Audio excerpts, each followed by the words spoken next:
السلام علیکم فرینڈز، آج ہم بات کر رہے ہیں PTK40 ہومیوپیتھک میڈیسن کی اہمیت اور افادیت پر۔ ویورز، اگر آپ ہمارے چینل میں نئے ہیں، اب تک آپ نے ہمارے چینل کو سبسکرائب نہیں کیا تو برائے مہربانی آپ ہمارے چینل کو سبسکرائب کیجیے اور بیل آئیکن کو دبا دیں تاکہ ہر نئی ویڈیو آپ کو آسانی سے مل سکے۔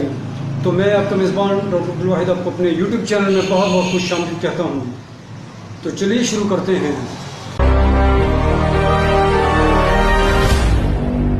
ویورز، مردانہ کمزوری، جسے مردانہ جنسی کمزوری بھی کہا جاتا ہے، اس کے مختلف نام ہیں۔ مردانہ کمزوری کو قوت با کی کمی اور ضعف با بھی کہا جاتا ہے۔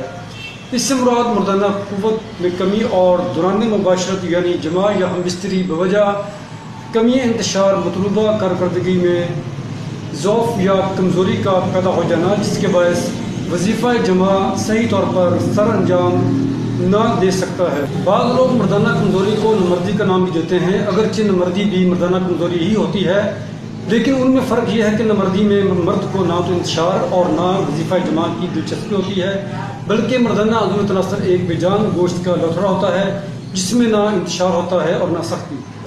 جبکہ مردانہ کمزوری میں جماع کی اہمیت تو رہتی ہے، لیکن انتشار میں کمی اور عضو مخصوص میں سختی کامل نہیں ہوتی۔ مردانہ کمزوری کو انگلش میں اریکٹائل ڈسفنکشن بھی کہا جاتا ہے۔ قوت مجامعت میں کمی یا زائد ہونا اور جماع کی طرف بے رغبتی مرد کو پست ہمت بنا کر ازدواجی زندگی میں زہر گھول دیتی ہے۔ PTK40 عضو تناسل یا خصیوں میں کسی پیدائشی نقص ہونے کے سبب کثرت مباشرت، مشتزنی، کثرت جرار منی اور احتلام، بعض امراض زہر، آتشی کو سزا، ڈیابٹیز، قلت منی، تفکرات، موٹاپا، جسمانی کمزوری یا نشے کے بعد ہونے والی قوت مردمی کی کمی کی بحالی میں نہایت سود مند مانی جاتی ہے۔ PTK40 قوت با کی کمی کے ساتھ ان علامات کی پکار ہے: جنسی خواہش کا خاتمے، اعضاء مخصوصہ کی خارش، کمزوری، ڈھیلا، پلپلا، سرد اور لٹکے ہوئے ہونا، قوت مردمی کے ساتھ قوت حافظہ کا جواب دے جانا، رطوبات جسمانی کے زائد اخراج یا کسی بیماری کے بعد کمزوری، کانوں میں گھنٹیاں بجتی محسوس ہوں، کاہل کن ذہن اور دیگر امراض میں مبتلا مریض چڑچڑاپن کا شکار ہوں تو PTK40 اعصاب کو طاقت بخش کر قوت باک بڑھاتی ہے اور مریض کی قبل از وقت طاری بڑھاپے جیسی کیفیت میں نوخیز گنچے چھٹکا دیتی ہے۔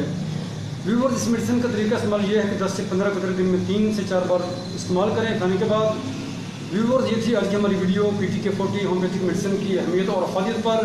تو امید ہے کہ آپ کو یہ ہماری ویڈیو پسند آئی ہوگی۔ تو نئی ویڈیو لے کر ضرور حاضر ہوتے ہیں، اس وقت تک کے لیے اجازت۔ بہت بہت شکریہ۔ اللہ حافظ۔